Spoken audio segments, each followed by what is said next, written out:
क्या हाल है आप सबके। उम्मीद करती हूँ आप सब खैरियत से होंगे। मैं हूँ मरियम हसन और आप देख रहे हैं मेरा YouTube channel movements with Mariam. आज से एक दो ब्लॉग पहले मैंने आपके साथ जो है ना कुछ स्टोरेज आइडियाज शेयर किए थे, जो वीडियो आप सबने बहुत लाइक की है। और आज मैं आपके साथ कुछ क्लीनिंग टिप्स और क्लीनिंग हैक्स शेयर करूंगी। क्लीनिंग हम सब करते हैं अपने घर में और तकरीबन जो है ना वो डेली बेसिस पे हमारे घर में क्लीनिंग होती है, लेकिन कुछ छोटी छोटी सी टिप्स होती हैं, कुछ हैक्स होते हैं जो हमारी क्लीनिंग का जो प्रोसेस है ना उसे फास्ट कर देते हैं या ज्यादा इफेक्टिव कर देते हैं। आई होप आज की भी जो वीडियो है वो आप सबके लिए बहुत हेल्पफुल होगी। तो वीडियो जो है ना वो आपने फुल वॉच करनी है और अगर आप सबको लाइक लगे तो इसे प्लीज जरूर शेयर कीजिएगा और कमेंट करके आपने मुझे जरूर बताना। तो चलिए अब मैं वीडियो स्टार्ट करती हूँ और आपके साथ जो है ना वो कुछ टिप्स शेयर करती हूँ। अच्छा, सबसे इम्पोर्टेंट टिप जो मैं आपको दूंगी ना वो ये है कि जब भी क्लीनिंग स्टार्ट करने लगे, डेली बेसिस पे हो, डीपली क्लीनिंग हो, वीकली हो, तो हर एट अ टाइम एक ही रूम या एक ही स्पेस जो है ना उसको क्लीन करें। लाइक अगर आप लोग बेडरूम में हैं तो कोशिश करें कि अपने बेडरूम को क्लीन करें सबसे पहले, उसके बाद जो है ना आप ही किसी और रूम की तरफ मूव करें। फॉर एग्जाम्पल अगर आप सबसे पहले किचन जो है वो क्लीन करने लगे हैं तो ऐसा नहीं है कि आधा काम आप किचन में कर रहे हैं फिर आप रूम में आ रहे हैं और फिर आप रूम का कुछ क्लीनिंग कर रहे हैं, ऐसा नहीं है। अगर आप बेडरूम में हैं तो सबसे पहले जो है ना आप अपना बेड बना लें। अच्छा, क्लीनिंग के भी ना कुछ रूल्स होते हैं। अब जैसे कि अगर आपने क्लीनिंग करनी है किसी भी रूम की, किसी भी एरिया की, कोशिश करें सबसे पहले आप ऊपर वाले एरिया से स्टार्ट करें। फॉर एग्जाम्पल अगर आपने कोई डेकोरेशंस वगैरह रखे हैं, टेबल्स हैं, या अगर आप बेडरूम में हैं तो ड्रेसिंग टेबल है, तो सबसे पहले आप उनको क्लीन करें। जितनी एक्स्ट्रा चीज़ें वगैरह पड़ी हैं वो सब साफ़ करें। वॉल्स उनको क्लीन करें और जो भी चीज़ें वगैरह ऊपर पड़ी हुई हैं ना उनको पहले आपने क्लीन करना है, ताकि जो दीवारों पे चीज़ों पे डस्ट है ना वो सारी वहाँ से रिमूव हो जाए और नीचे गिर जाए। अब आगे मैं आपको एक बड़े ही मज़े की और सिंपल सी टिप बताती हूँ कि आपने क्या करना है। हमारे घरों में जो वाइपर्स होते हैं ये क्लीनिंग के लिए बहुत ज़बरदस्त हैं। इसके ऊपर आपने कोई भी जो है ना वो कपड़ा डाल लेना है। अब ये जो कपड़ा है ना ये जस्ट मैंने सिर्फ क्लीनिंग वगैरह के लिए, डस्टिंग के लिए रखा हुआ है, इसीलिए इसकी शक्ल जो है ना कुछ इस तरह की है।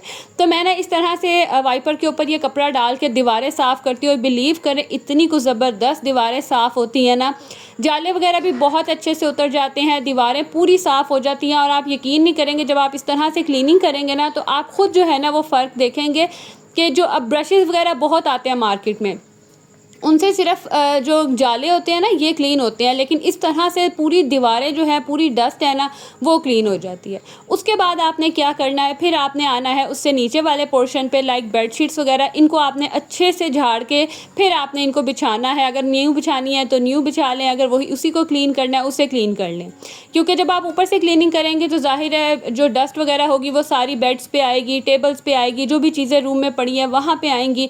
तो फिर आपने उसके बाद जो है ना उन चीज़ों को साफ़ करना है। बेडशीट क्लीन करनी है, आपके घर रूम में जो भी फर्नीचर है उस पर डस्ट आई है उसे क्लीन करना है, उसके ऊपर से डस्ट उतारनी है, चीज़ें वगैरह जो है ना वो साफ़ करनी है। और उसके बाद आपने क्या करना है, एक बास्केट अपने साथ कैरी करनी है जो आपने हर रूम में लेके जानी है। और जो जो चीज़ें उस रूम से बिलोंग नहीं करती आपने वो चीज़ें उस बास्केट में डालते जाना है और फिर नेक्स्ट रूम में जाना है जहाँ पे वो बिलोंग करती है वहाँ रखना है। इस तरह से बड़ा इजी हो जाता है बास्केट को कैरी करना और चीज़ों को लेके जाना। उसके बाद हम आते हैं नेक्स्ट रूम, लाइक किचन में। अब किचन की भी यही सेम प्रोसेस है। आपने सबसे पहले ऊपर से क्लीनिंग करना है। अगर आपने बर्तन धो के रखे हैं आपने वो सारे बर्तनों को उनकी जगह पे रखना है। काउंटर टॉप्स क्लीन करने हैं, स्टोव क्लीन करना है, यानी कि वो काम जो अगर आप किचन में दोबारा करें क्लीनिंग के बाद तो मेस करें, वो सारे काम आपने पहले कर लेने हैं।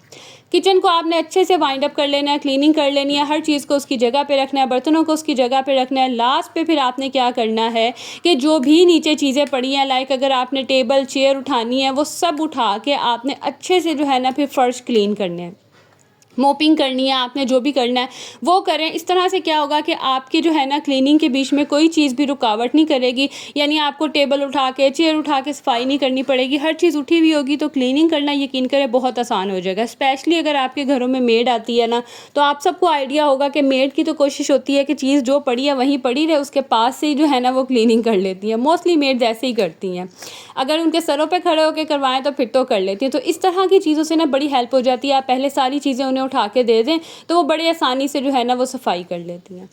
अच्छा, अब यहाँ मैं आपको मिरर क्लीन करने का एक बड़ा ही जो है ना वो सिंपल सी टिप बताऊंगी और बड़ी अफोर्डेबल है। आपने कोई भी पेपर ले लेना है, पहले तो न्यूज़पेपर आते थे वो चल जाते थे, लेकिन अभी आपने कोई भी पेपर ले लेना है, हल्का सा उसको वेट करना है और उससे आपने मिरर क्लीन करने हैं।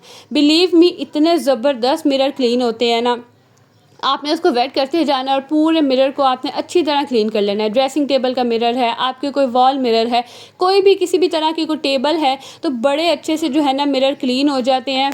और लास्ट पे फिर आपने उसे किसी भी साफ़ कपड़े से साफ़ कर लेना है, ताकि कोई भी अगर लाइन वगैरह पड़ी है, कोई स्टेन है, तो वो रिमूव हो जाए। एंड पे आपने जब रूम क्लीन कर लिया, हर चीज़ साफ़ कर ली, तो उसके बाद आपने एक दफ़ा ज़रूर रूम देखना है। और आपने क्या करना है कि जो भी चीज़ें आपको एक्स्ट्रा नज़र आ रही हैं या अभी भी स्टिल पड़ी हैं, जिनको उनकी जगह पे रखना है, उनको उनकी जगह पे रखें। अच्छा, मेरा रूम जो है वो एक ही रूम है, छोटा सा कमरा है। अगर आपके बड़े बड़े रूम है, बड़े टीवी लाउंज है, तो आपने क्लीनिंग किस तरह से करनी है, क्लॉकवाइज। फॉर एग्जांपल आपने एक साइड से स्टार्ट करना है और फिर आपने घूमते हुए क्लॉकवाइज जो है ना वो पूरा रूम आपने क्लीन कर लेना है। इस तरह से बड़ी आसानी होगी, एक एक कॉर्नर जो है ना वो क्लीन होता जाएगा। अब यहाँ मैं आपको ना एक DIY क्लीनर बता रही हूँ, बड़ा ही इफ़ेक्टिव, बहुत ही रीज़नेबल जो है ना ये क्लीनर है। ये है काला तेल। ये आपको इजीली किसी भी शॉप से मिल जाएगा, जो परचून वगैरह की दुकानें होती हैं ना, वहाँ से, जहाँ खुले सर्फ और इस तरह की चीज़ें मिलती हैं, उनसे मिल जाएगा। और ये 100 रुपीज़ का इतना ज़्यादा बन जाता है ना। ये आपने सिंपल जो है ना किसी बॉटल में ट्रांसफ़र कर देना। अच्छा, ये ना केमिकल ही होता है, ये बहुत गर्म हो जाता है जब ये बनता है, लेकिन थोड़ी देर बाद ना ये सेट हो जाता है। अब आपने इसको यूज़ किस तरह करना है, इसको यूज़ करने का भी तरीका है। आपने क्या करना है कि जैसे अब ये देखें, मैंने जो काला तेल आपके सामने ही है, ये 100 का मैंने लिया है। और ये एक बॉटल जो है ना, ये इसमें तकरीबन आप कह लें एक बाल्टी जो है बड़े इजीली बन जाएगी इतने से तेल में। अब यहाँ देख लें, मैंने एक ये 1.5 लीटर की बोतल ली है, इसमें मैंने पानी डाला है और थोड़ा सा कह लें 1 टेबल स्पून या 2 टेबल स्पून के करीब आपने इसके अंदर डालना है और अच्छे से मिक्स करना है। जब आप मिक्स करेंगे ना, बॉटल बहुत गर्म हो जाएगी, तो आपने ज़रा एहतियात करना है, चाहे तो आप ग्लव्स पहन लें। इस तरह से मिक्स करने के बाद आपने इसको छोड़ देना है, ओवरनाइट रख लें और सुबह तक आप देखेंगे ना तो ये सारा इसके अंदर जो है वो डिज़ोल्व हो जाएगा सॉरी। और जो है ये बड़ा ही ज़बरदस्त क्लीनिंग है। आपने टॉवल्स वॉश करने हैं, आपने पतीलियाँ धोनी है, आपने घर की सफाई करनी है। ये बहुत ज़बरदस्त क्लीनर है, इतने अच्छे से सफाई करता है, बर्तन बहुत अच्छे चमकाता है। टॉवल्स वगैरह हो, बेडशीट्स हो, या कपड़ों के कुछ ऐसे स्टेन्स होते हैं जो रिमूव नहीं होते, तो ये इतना ज़बरदस्त क्लीनर है ना, आप एक दफ़ा बनाएं, काफ़ी टाइम आपका गुजर जाता है। इवन के वॉशरूम्स वगैरह भी बहुत अच्छे से धुल जाते हैं। सो ये थी मेरी कुछ क्लीनिंग टिप्स। आई होप आज का व्लॉग भी आप सबको पसंद आया होगा। व्लॉग पसंद आया हो तो इसे लाइक ज़रूर कर दीजिएगा और साथ ही साथ फ्रेंड्स एंड फैमिली में भी शेयर कर दें। मिलूँगी अगली वीडियो में, तब तक के लिए जी अल्लाह हाफिज़।